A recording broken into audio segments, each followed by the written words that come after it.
Great. How are we doing? Good. Was that just timing? I heard recording in progress is all right. What's going on? Uh, Jay's in the waiting room already, but let's Oh, make. is he really? That military time. What did you tell him? 1,400 hours, or yeah, which means I should have sent that invite in. he's actually he told me he asked because he's 3 hours back. He Yeah, he's taking the call from school. yeah. I mean, it's 5 o'clock there. Yeah, Yeah, yeah. I don't want to keep him waiting because we got so much to cover. I do have to um, make you feel better about something. We're the bridge jumping that we showed last week before Alan Hodge, yeah, and I watched that video again, and you were right. Like when I jumped like up, but yeah. I was more jumping out than up. And that was at least my intention because I had there was something in my head that thought You didn't want to land on the I, bridge, I actually thought what you did was more risky because you just stepped off, and meaning that you like a gust of wind comes, pushes you back onto the right. bridge. I wanted to make sure like I got out in case that happens. Where you were fine, just like going right along the. Because I could see the like it's an open grate bridge, right? Yeah. It'd be like a cheese grater as you go Oh, how crazy! It was ridiculous. Oh, jeez. But through. either way, it was high. Like, yeah, 6 feet. Yeah, yeah. So that's really pretty funny. I had to get that out there. Like, I did do that, but my motivation was not to get an extra foot. What's 61 versus 60? But it was, I want to get like out there. So, anyway. Oh, It looked pretty boss. So oh, thank you. like a fly. Yeah. Yeah, a little superhero-ish. So, uh, but yeah, no, this is fun. Our views are growing. Kathy Weisberg and Well, Sweeney. And I know we were talking about this earlier too, but for folks that came on before we went to YouTube, they got a lot of views when it was just on Facebook.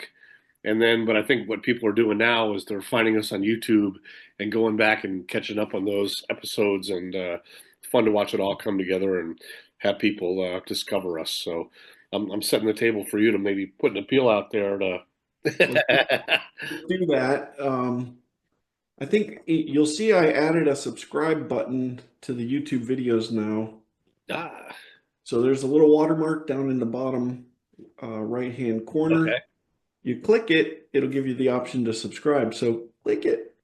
So Please tell your family, anyone who's ever heard of. yeah, Yeah. let's put the challenge out there. So I do obviously I do some wood turning, and I watch a lot. I used to watch a lot more while I was learning. There's a lot of YouTube videos, and what those YouTubers do is every so many subscribers they give away a free bowl. That encourages more subscribers. So I'm going to do that. I'm gonna Wow.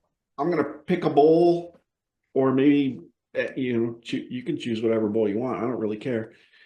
But when we hit 500, because we got to get to 500, that's kind of my personal goal, just to get to 500. We get to 500, we'll give away a bowl. And I think what we'll do is just you have to um, leave a comment. There's tools to do this already built into YouTube. You leave a comment on a video with a certain phrase in it, and then there's a random selector of all the people who left that comment. It'll choose one for us, and then I'll ship it out for free to that person. Oh, very cool. Yeah. Very cool. Yeah, I've got some things I could use to incentivize folks on that too. But I was thinking about that after our call this afternoon. yeah, yeah. Let's. I want to put a couple more things out there. Okay. All I right. I need to show you this tool called Kahoot, and it's something we use at work. Like they'll have a holiday party, and we'll have 100 people on a call, right? Uh, And there'll be a competition to give away, like some company swag, like a $50, like a pullover, like you're wearing, right? They'll have that with the logo on it. I won it a couple years ago, 100 people on the call, and it was like Christmas trivia, and I won the contest. But they use a tool called Kahoot. It has the question, and then there's four answers, and whoever is quickest to click the correct answer gets the most points. And then after 20 questions, whoever has the most wins the competition. So I think we may want to do that for a season 2 finale. Get a bunch, All right, all right. That right? sounds fun. Sure. I think Yeah, it'd we be got some fun. stuff going on with a little music segment we're going to do too with John Belland. We're going to add that in, which I think for people that went to camp the same time we did, they'll be intrigued. But I love your incentivized idea too. Yeah, we got to get to try to grow because I just growing the audience to me is exciting because these people we're bringing on their stories. I learned so much from them. And Jay, I've known like most of my life, and I guarantee there'll be, 6 to 8 things I learned tonight that I just had no idea if not for the conversation we're about to have. So, And it'll all be good stuff. Yes, it's all gonna be good stuff. that So, being said, um, dramatic pause. lobby, good. Yes. No, I let Jay know that we'll let him in a minute. So, Okay. any other housekeeping? I think that's, Um, no, I think that's it. Yeah, we talked today about a few of those things, and it's a limitless supply, like I've always told you, of ideas and things that we can do. yep. All right. Yep. I've got some names to add to people that Ardith Murray. She Oh, took over. Well, Kathy mentioned her last week. And it seems like that happens when people bring up a name, yeah. they automatically become candidates. But she took over as personnel director after my uncle Bob. But Kathy said she was living in the cabin with. Gosh, yeah, that sounds like fun. Would I love to. think it was Amy, Lori, and Kathy in a cabin. Okay, was that okay? Was that the '88 year? I think so. Yeah. Sounds right. And Lori would have been All right. I think we should let Mr. Briggs in and get underway. What do you think? Colonel James Briggs. Here we go. Yeah. Hey, Briggs, there he is. hey, Tom. Hey, before we start, I want to tell you, you gave me one of my favorite compliments ever. Oh, So at the weekend, at Don's, I think maybe 2016 time frame, 2015, I don't, whatever year that was. I was in the hotel and you were coming in late. So you came in the hotel. I guess we shared a room, and you said to me, "quote Tom Orser, you haven't changed a bit." and you still have it. I thought that What? was just a great compliment because I am older. We I are. don't think so. Well, You I both didn't have say weathered mature. very well. I did not say mature, Jay. I just said older. Jay, so I was telling Tom before you came on, you said so you're 3 hours back in Washington, so you're with the map in the background. I could tell that it's a flat Earth map, but Yeah. Well, thanks. you're still in school, huh? You're still there in the room. Is thanks for I could have made it home probably, but we've got 100-pound Great Pyrenees who will bark at anything. that So, would we may get some interruptions with, someone coming in here in the room, but I thought should be barking. better. Okay. I like the backdrop. It's pretty cool. It's a good Yeah, Oh, design. thanks. something Yeah, tells me the janitors, the custodians, yeah, you're on friendly terms. You're nice to everybody. So if you're yeah, they can tell, yeah. they're great guys. Yeah, I love it. So what's the town? It's not, you're Washington State. I am. Yeah, I live in Ellensburg, and Oh, 70 miles south of us is Sunnyside, and look it up on a map. it's a high plains desert. And the community I work in is very much well, they grow a lot of fruit and like cherries, apples, asparagus, a lot of produce, and it's school. I'm a senior Army instructor at at the high school level, so it's junior ROTC. And about 98, 99% of the kids are Latino. So it's pretty tough town. That's cool though, Jay. I knew Yeah. already. I told Tom I know I'm going to learn stuff that Yeah. Yeah. you don't. But I knew you were teaching high school history, but I didn't realize there was an ROTC element to it. Okay. Yeah, no, it's worked out great. And I get to teach American military history. It's college in the classroom through Central Washington University. So it's kind of I mean, I was trying to get the kids fired up about, Gettysburg and the crater in Petersburg, and it was, I think. All right, challenge question. So, who is the American military personality, the most badass one you cannot wait to make sure your students learn about? Well, in this particular unit was certainly Joshua Lawrence Chamberlain, Hmm, which anyone from Maine will definitely recognize his name. okay. And he's made famous in The Killer Angels by Michael Shara, the book, I see. which they made the movie Gettysburg about. But now Right. he was not trained. He was kind of book trained, and he pretty much saved the day on the second day of Gettysburg at Little Round Top.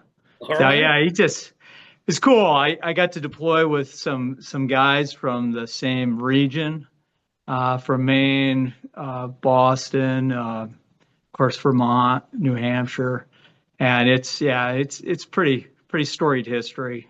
Some of Cool. those regiments up there. You've toured Gettysburg?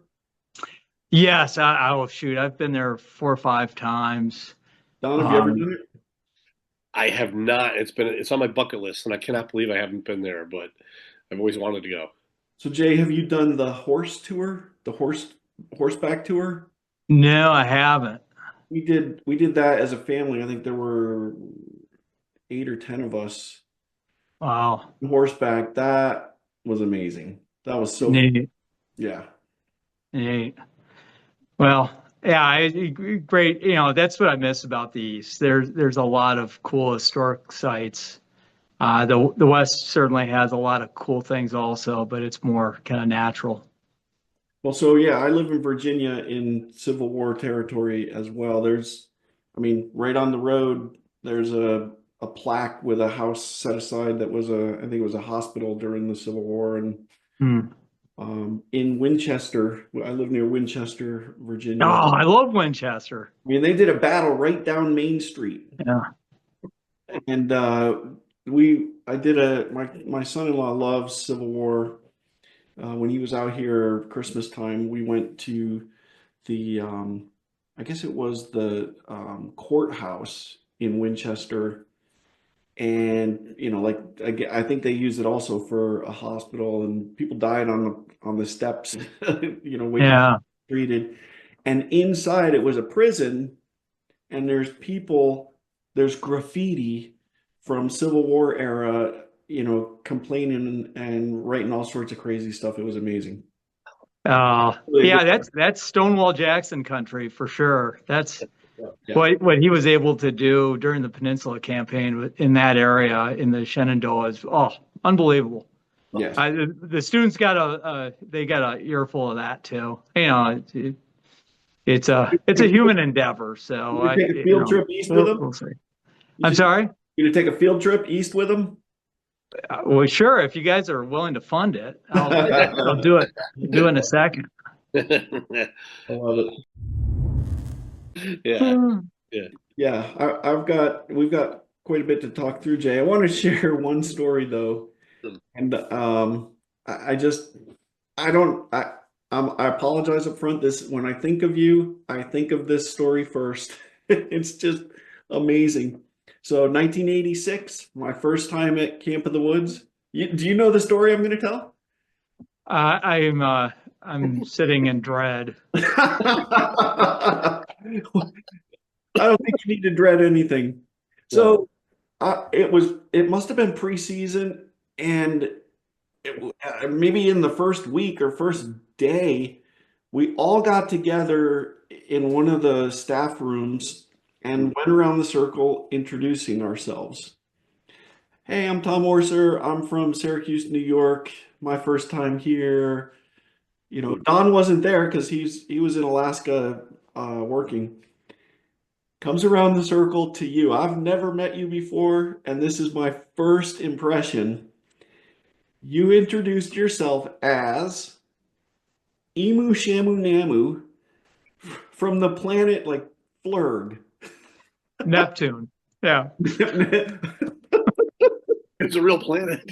So, Yeah. where's Mr. Levine would be proud of me, Don. Being where hard. does that come from? Where does that come from?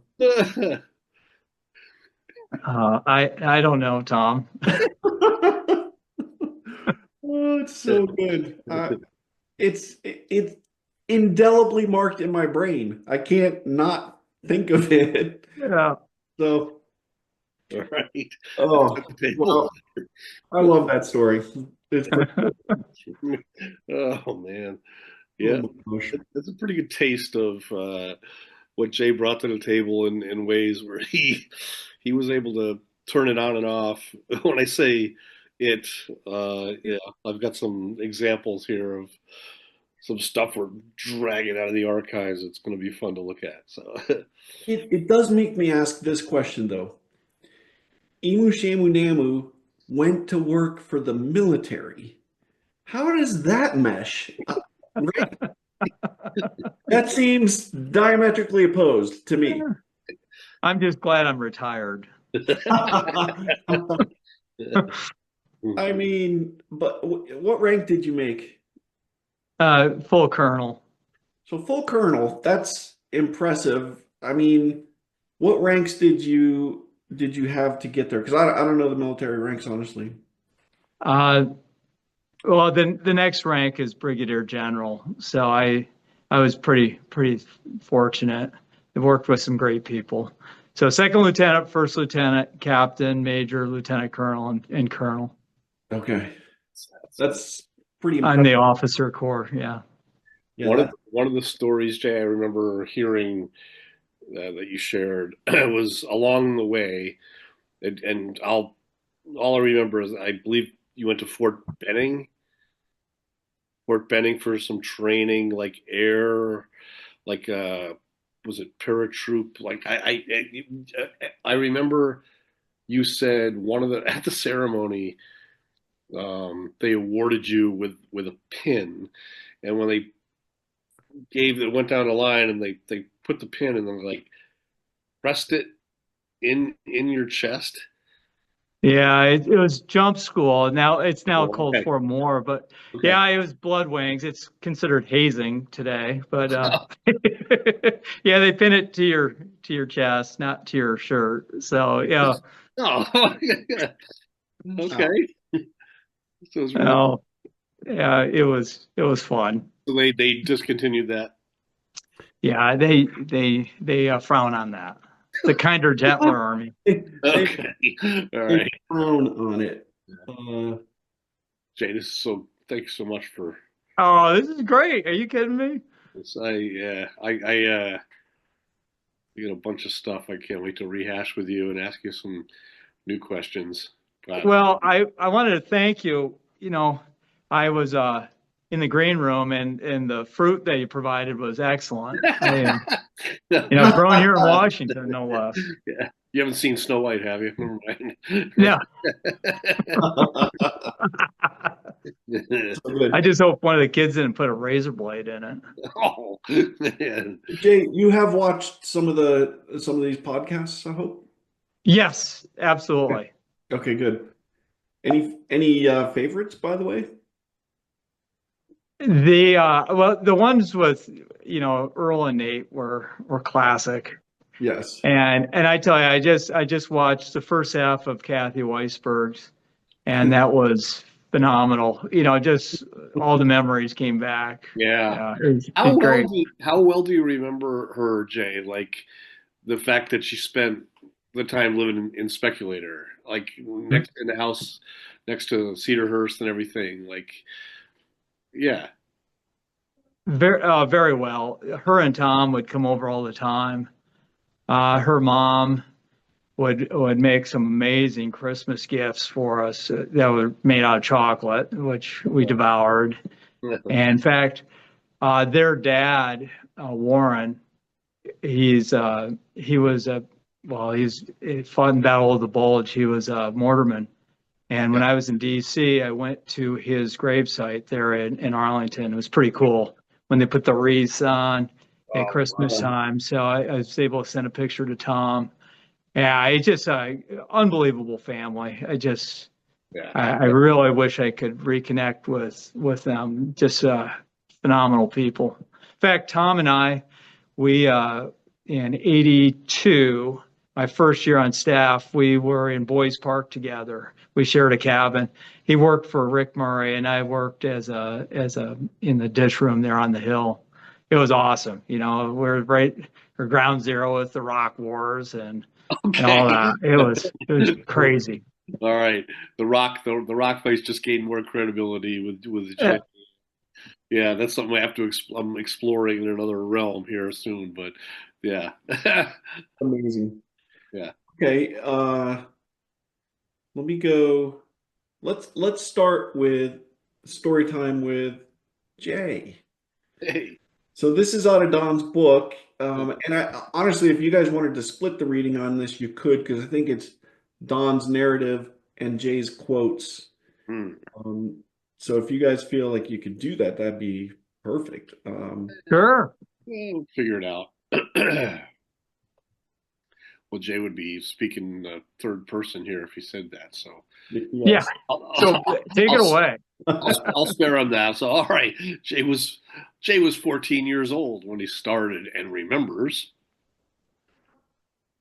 Oh, washing dishes at Woodlands on the weekends, and it was a treat. It was about the only way I could earn money, which helped me learn a valuable lesson about savings. My parents made sure that I was punctual and worked if I said I was going to work. Oh, this is me again. Once Ron, Jay, and Rich were on board, Dad asked me to set up the schedule every week and collect hours for pay. During study hall every Monday, I started drafting the upcoming weekend schedule, distributing it to the other three guys by Wednesday for their approval. I know what's coming. Oh, good setup, Tom. Well, good find. Needing to be three of us per meal, we arranged for everyone to have either Saturday or Sunday lunch off, which we almost always spent skiing at Oak Mountain. When we recently reminisced about this on a Zoom call, Ron spilled the beans that he and I, being one grade ahead of Jay, always got first choice of days. In typical fashion, learning of this rookie hazing after all these years, Jay pulled a page from his military days in Afghanistan by calmly warning, okay. Okay, when I'm in a steeple shooting, I'll remember that, Ron. Now, so we're clear. I'm I not sure if I know never what was that in means. a Yeah. mosque shooting at anyone in Afghanistan. Yeah. As he's coming to us from a school building. Yeah. Yeah. Okay. Yeah. You got to know Jay. Yeah, we all did. That's why I put it in the book. Like if that was someone that I knew readers wouldn't know, I would have. But no, I was like, I'm putting it in there because they know he's a great kidder. Yeah. So good. Oh, what a great. I think back to those days Yeah. and the lessons learned, and I mean, we've had jobs where if you're 1 minute late, you'll get relieved, or 30 seconds late, and so being punctual and calling in sick really isn't an option. So, I mean, just some life lessons that I've carried with me throughout, and shoot. The leadership, Don, in reading the book, I was able to go on the dark web and get a copy of it. Oh. And and and as I'm reading through it, I was overwhelmed with the complexity of Camp the Woods and just how much your dad what he was able to do. And you just never, at least I never saw him, other than calm, cool, collected. And what a testament to him as a leader, It's and almost just annoying. giving us, I mean, he gave us the opportunity to be idiots, Yeah. and he understood, and he gave us the he searching for the words, but basically allowed us to do our jobs without micromanaging, without, he understood the organization, and the organization worked.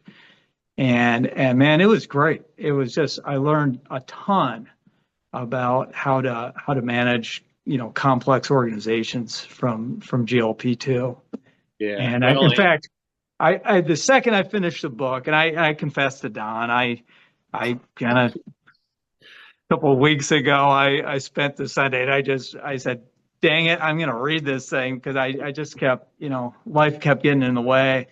And I felt overwhelmed, and I needed to write a letter to your parents, oh, and just to thank them for that and many other things. Shoot, just sponsoring me in '81 to be with a scholarship to the basketball clinic. And I was able to, accept the Lord into my life at sure. that clinic, and learn as I went on to staff. I worked there 7 years total. Just what it meant to grow up or to be a Christian in your everyday life. So I can't thank you and your family enough. Well, and I think I wrote to you about on the off season how much that meant to me to be able to go to camp and go to the old gymnasium, because it's more springy, and and play basketball, and just keep, I can't imagine the kind of trouble I would have gotten in had I not had that outlet throughout the year. Well, Jay, those are beautiful words and appreciated. And I know hearing them here and in a letter that is on the way, that they're going to be moved by that. But you mentioned Dad understanding the setup of camp, and putting people in positions that he could trust and know that they would do their jobs. Well, you were one of those people, and we watched you go from coming in as a working the dish crew in the off season in the dining hall to being entrusted to be a dining hall supervisor, standing there in that little room under the bell where Nate stole part of the rope, and with the microphone and telling people what was going on. They didn't throw those positions around, and watched you grow into that, and taking it after that way beyond camp. And they knew your family, and the solid, with Amy and Jim and Sue Briggs, and how grounded you were, and you spending nights at our house, and that you were someone they could lean on. And so yeah, much appreciated. And Yeah, and you're not alone. I mean, that is a great offer of thanks, Jay. That's really cool. How many people could say the same, right? Similar experiences with Don's parents, that the input into their lives, it's unbelievable when you start adding it all up. It's really pretty cool. It is. It is. I'm just so blessed to have had that opportunity. To the dumb luck to move from Binghamton to Speculator when we did, and have that. I mean, it's pretty cool to see how things work out. and what year was that you moved from Binghamton to Speculator? I was in fourth grade, Yeah. and I tell you, I and reading through the book, Don, man, the part about the Winter Olympics coming through Speculator, wow. I mean, just from the standpoint of Ernie Virgil and Bill Edwards, and the amount of the behind the scenes, I didn't realize that. Yeah. I gotta add a quick story. My dad, that first night when the Olympic runners came through and lit the torch on the ice blocks. There's no snow that winter. It was kind of bizarre. Right. And Dad gets in the Plymouth Horizon. He drives up there with a candle, and he lights the candle from the torch, and he drives it back to the house on Timberline Drive, and he like he let the wood stove go out, and he lit it with the Olympic flame. And Oh, so anyone that came in the house that winter is like, yeah, that wood stove's burning a little hotter. It's the clean flame from Mount Olympus. And it was just Amazing. hysterical. It was absolutely 100% my dad. You oh, know, that's so he always had that environmental awareness, right? He did, but what a great like opportunity that he took advantage of to like, yeah, yeah, this is started in the Mount Olympus. That's yeah, Brilliant. yeah. It was pretty funny. I figured you'd appreciate it because it was such a big deal for our little town. it was Ernie Virgil, by the way. Yeah, he's going has some health challenges. I had an email with him the other day, and he's like, "Oh, Jay Briggs emailed me, and I really appreciated it." So Oh, well, thanks for giving me the heads up. I'm not on I don't do the Facebook thing. yeah, I understand. I'd It was be, actually Nancy that put that out there, and yeah. So he appreciated he reaching out. So yeah, he's a great, great. I mean, him and my dad. In fact, that wood stove, I remember standing there many mornings because that was our primary source of heat. We had electric baseboard heat that my dad insisted on. You'd go broke with electric heat in the Adirondacks, but we'd be down there and we'd talk about Antietam or whatever. Saratoga. Shoot, Saratoga's just down the road for the Revolutionary War. It was just both those guys. I really, uh, you know, I, yeah. something that spark of history stuck with me. So it's cool. Well, and for the wood, you had hired a part-time lumberjack in Steve Bain. Yeah. Yeah. Man, I wish I could have been there when he was living there. Right, you were Houghton, right? Yeah. Yeah. Yep. Too And good. Steve is just you talk about a solid Yep. individual. When I think of that stoic Northeasterner, all I can picture is Steve Bain. Just, few words, a lot of action, just great, great guy. Yeah. When he speaks, you're like, okay. So Uh, good story. And I had a question, and we're not even getting into the questions yet, but what did your dad do for a living that he wound up in Speculator? he was in the county of Hamilton County. He was the county agent for Cooperative Extension. And so that's what brought us there from Binghamton. What does that He was mean? the only county agent there. This is pre-internet, so he was employed by through Cornell, and so he'd do research for people if they had anything, problems with raccoons or whatever. He would do the research, and he gave a lot of speeches throughout town, and throughout the county. And later on in life, when he retired, he was really active in Toastmasters, and he wrote a speech that Don, your sister and Scott were there at the funeral, yeah. and it was his last speech, and we're like, oh my gosh.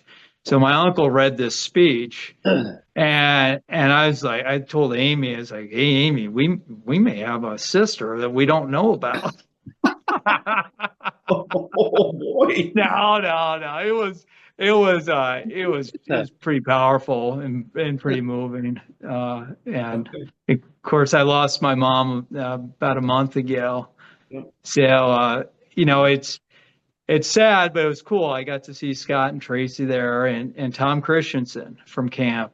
Oh, wow. He was there, and this last one for my mom, Beth Errol, was there. Okay. She it was she lives in Montana now. Her and her husband, and it was. I told Tom, I said, "Hey Tom, I'm sorry, I don't have any more parents to die to see you." Well, listen, I gotta But say, you, Jay, but he was. It's great to see them, yeah. and of course, Amy and I got to spend a lot of time with mom there at the end, and it was good. It was she showed us how to dive with class. So, Well, but man, every time I mention you guys, she would just light up, and she just thought the world of you guys, just like your extended family. yeah. Well, much appreciated. I remember you texted in a group chat that Earl started that you had some pretty special moments with her last days. Things you talked about that were very reassuring to you, and beautiful to hear. And I'm sorry, laughing because I watched the service online, and I don't believe, Jay, I've ever witnessed a more entertaining funeral speech than yours. And you talked about, you might have a sister that you don't know about. You talked about mom and dad and love, and then something about a kitchen counter, and then and you were just going on. And then one of the things you said, I had to ask you, was something about Iowa. You got somehow to Iowa. You were at like 9 o'clock, no, 3 o'clock, and then a second tombstone with your mom. Like, what did Oh, that mean? What was? There was a lot of things I want to ask, but that was the one. I'm like, holy cow! There has to be a story behind that. yeah, there a lot of those were inside, Okay, all right, good family. for you. But no, it was my uncle was the one that gave he was the main speaker, and he's phenomenal. Oh, he was He's the so reason. he was so Briggs. That was Yeah, his dad's brother. yeah. To watch him and listen to him, it was just wow, like so brotherly. Uh, Yeah. he he um he did a great job for both mom and dad. But no, but beforehand we're talking to mom about it, and I was like, Mom, you don't want me to do that thing when I think about. And she's like, she looks at me and she goes, "Absolutely, Jay." All And I right. was like, "Oh Good. crap, I'm on the hook." But but no, it's a long story. But when I was living in Iowa, and I first went on Title 10 for the Army, and my first duty station was in Iowa, and my not a whole lot to do in Iowa. Love the people. I love the Midwest. Love the Midwest. I can't say enough about it. Anyways, mom and dad came out. Her parents still alive, incredibly organized people, and they already had their tombstones in the ground. And it's not a family cemetery, but it's like a community one, and right on the border of Missouri. And so we drive, I don't know, 4 hours to the cemetery because mom said, "Oh, let's go look at mom and dad's cemetery, their tombstone, because they're going to ask me if I visited it." And we did. And we're in this cemetery. And all of a sudden I hear my mom scream. I'm like, did something come out of the grave and grab her ankle? I had no idea. And so we go over there, and it has Nelson and Arlene Denny, her parents, and our loving daughter Sue. She had no idea that she was on the tombstone. And my dad goes, "Well, Sue, I know where you're going to be buried, but I guess I'm free to be wherever." So fast forward in 2016, I'm leaving DC, going back to Washington for command, and dad's helping me drive back cross country, and I'm pulling a motorcycle. I mean, it's a mess, and he goes, "Oh, come on, Jay, we got to go down to Reading." And it's like, "Dad, that's 3 hours out of the way." And he goes, "Oh, we got to do it." So we go in there, and he snatches some plastic flowers from another grave, and he kneels at my mom's tombstone. And he goes, "Get a picture." And he, posts, paying my respect to my loving wife, Sue. And I thought she was going to kill him. It was great. I just, man, Oh, I miss those two. They're pissers. They really, at her It farm. explains a lot. Yeah, That's funny. And he would want to drive 3 hours out of the way just for that photo For op. a picture. Yes. Yeah. yeah, just for a prank. Yeah. Oh my gosh. Yeah. That's too much. That's really amazing. All right, so we read the story time with Jay, I guess. It should have been Don and Jay. Um, Yeah, we'll talk about that later. about my failure. Yeah. Yeah, Well, quality control meetings that we do a have. retrospective on this sprint. Okay, so on the spot, you've seen this before, right? And we all know this is about keeping Mrs. Purdy happy.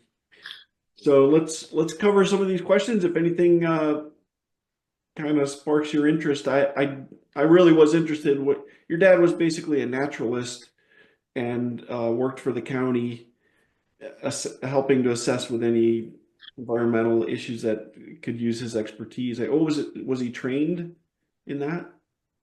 Yeah, him and my mom both went to Colorado State University, and Okay. that's where they met. And he majored in zoology, Okay. and he got his master's in Manhattan, Kansas, at K-State, and that's where I was born. I was born in Manhattan in '67. Okay. So that, and then brought us to various areas, but ended up in the Adirondacks. I love it. And then mom, while in the Adirondacks, she became a principal eventually in both Indian Lake and then out in Glens Falls. Okay. And then in 2000, when my son was on the way, she moved out, and then dad a little later on to live full time in Washington. So it's pretty neat. So Okay. my kids were able to grow up with their grandparents, which is pretty special. That's Yeah. amazing. That's very cool. So it kind of affects question number one, right? A lot of people that we've had on the podcast, they've talked about how they got to camp. It's typically, they were attending camp and then decided to work there, or friends at church invited them, like, hey, I'm working at this camp, you should work there too, right? Or Don, like I did with Don, I went to Houghton and met Don, but you were living right up the street. Yeah, which is not, it doesn't make it automatic by any means. Yeah. A lot of friends of ours had family businesses like, Ron at Cedarhurst, and they were helping out the family and the Swifts at Melody Lodge. And, there's things Jay could have done for sure. But I didn't realize until he said it earlier that it started with coming to basketball clinic and Yeah. then parlayed into working in the summer. Um, so that's cool. Well, is that how it worked? You went to basketball clinic and you're like, hey, I really like it here. Can I work here? Exactly. Yeah, it was the very next year in '82 when I started, Okay. and then the Purdy's could keep a close eye on me from the dining room there. And yeah, as a little guy, I appreciated it. Having someone that I knew that close, and of course I knew Tom Weisberg real well as a roommate, so it was great. I just what a great opportunity, Yeah. to be away from home and all that. 82, you were 15. Yeah, Okay. yeah. Yeah. And, If you, I don't know how many of these you've watched, but one that I think if you haven't seen it, but Doug Dietschy, remember when he was up there? Yeah, Watch I, that I one. have I haven't seen it yet. You'll really appreciate it because he talked a lot about working for Dickie Tague Yeah, and had life lessons that he learned from that and working all year at camp. With Steve Miller and Bob Lang, Dickie Tague, and it triggered a lot for me about how that little operation worked in Woodlands, and yeah, it make a mental note that that would be one that would really resonate with you, I think. well, thanks. I have a 70-mile drive to go home Ah, tonight, so okay, okay. I'll do it. there you go. I love it. And maybe question two, then you've kind of touched on what jobs you had. I think you're saying you started in the dining room, the dinner. I did as a dish boy, and then for the next 5 years, I was a bus boy. Okay. And then finally the dining room supervisor. In a past life, I run some marathons, and you know the old saying, "My sport is the punishment for your sport." So, as I was mopping in A, B, and C section, I couldn't help but think, man, this is a punishment for other jobs. They come here and mop that, and I liked how you incorporated that in the book, Don. That was great. But Yeah. it was I got to as a busboy, it was phenomenal. Loved it. Of course, they working with the music staff, busting their tables, and I think the book just captured that great. Just how hardworking those folks were, and just how talented they were. Just amazing human beings. And I'm just slinging dishes, but it was neat to be in that world.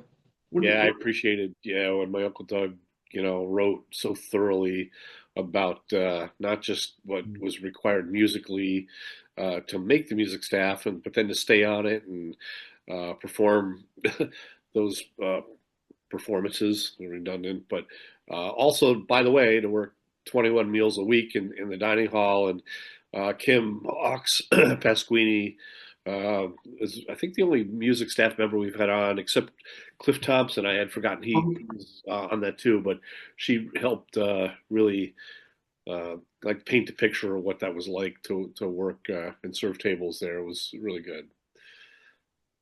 and what do you think of people who worked on boat crew? Oh, the story about Don going, basically feeling his way out to Tapawingo in the fog.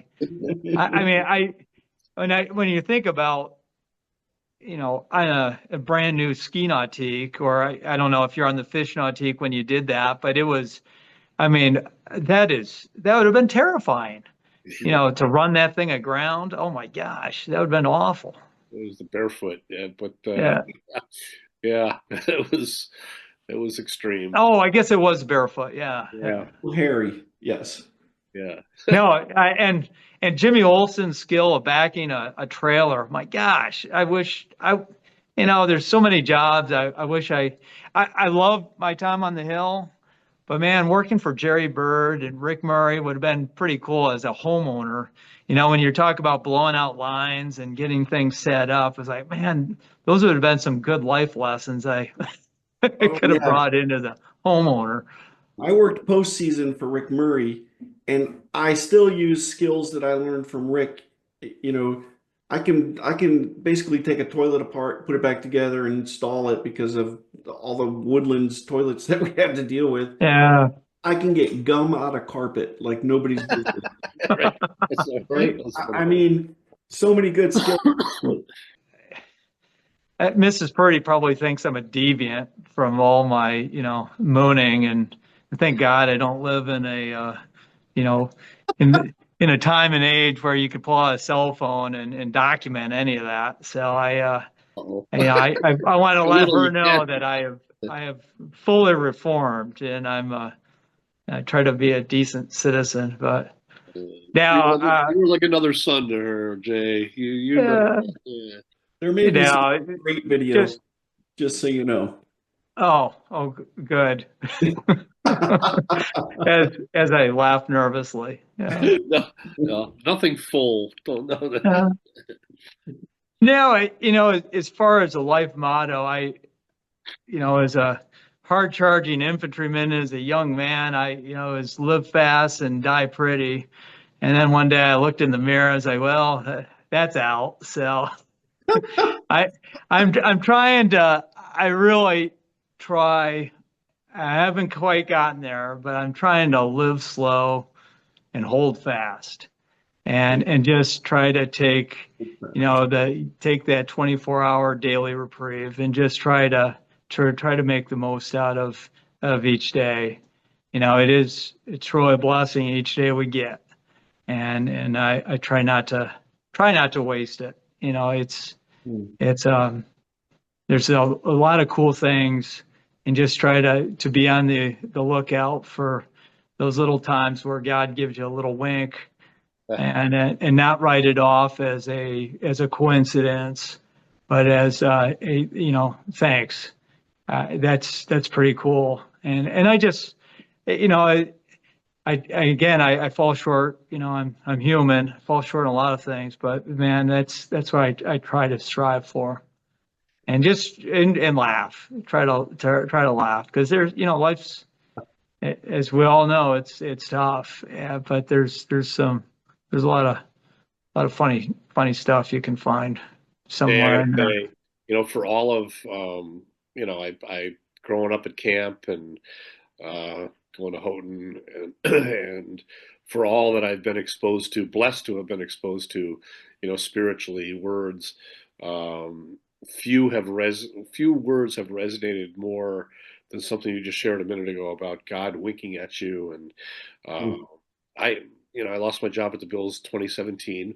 Wasn't the end of the world. I kind of realized shortly after that I was feeling burnout anyway. Got a really good gig with a startup company.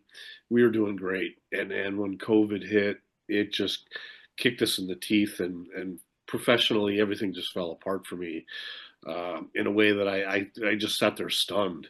I talked to Tom, and he gave me advice, but I was just looking for kind of some hope, or timelines. I wasn't used to not working, and we had a call. It was one I think Earl set up, and like this with half a dozen guys, and you shared that exact sentiment there about God just winking at you, and occasionally enough to be like, it's okay. Where you are right now is okay.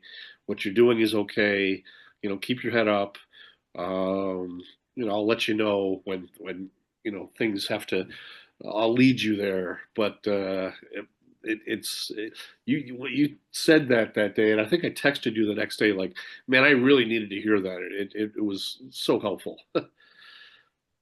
Well, Don, that experience that you've gone through, and of course your family too. I mean, just how both, all of you have just been a shining example of how to do it gracefully. Yeah. And it's not pretty, and I can't even imagine, but it's a testament to all your faith, and just it's just try to, I know it's helped other people, seeing how you all have done that in a classy way.